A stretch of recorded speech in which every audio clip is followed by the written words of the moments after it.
দাদা কেক কাটবে। আমি ফির এখানে চলে এলাম আর দাদা আবার কেক কাটছে আর আমি এখানে ডান্স করছি। আমার তো খুবই মজা লাগছে। দাদা এখানে কেক কাটছে আর আমি এখানে ডান্স করছি। আর এবারে কেক কাটা তো হয়ে গেল। আমি ফুলগুলো এবার উঠান পরে একটু খেলতে মন হচ্ছে। আমি ফির আরেকটা চকলেট নিয়ে নিলাম। আর এখানে বমি কেক কাটছিল।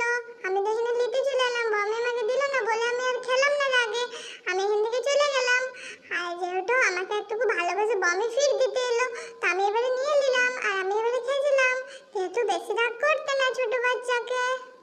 আর কেকটা তো খুবই টেস্টি ছিল। এবার আমি দেখি না দাদা ভাইরা কি করছে। আমি তো এরকম এলাম আর দেখছি দাদা ভাইরা এখানে পড়াশোনা করছে। যেহেতু দাদা ভাইদের এক্সাম আছে তার জন্য এরা পড়ছে। অভি দাদা, দীপ দাদা। আমি এখানে চলে এলাম। আমার তো দুষ্টুমি করতে মন হচ্ছে। আমি তো এখানে বেডে চাপতে খুঁজছি, কিন্তু আমি তো ছোট, আমি তো চাপতেই পারবো না। আমি এখানে হোয়াইট ম্যাটটা নিয়ে নিলাম। আর দাদা তো এটা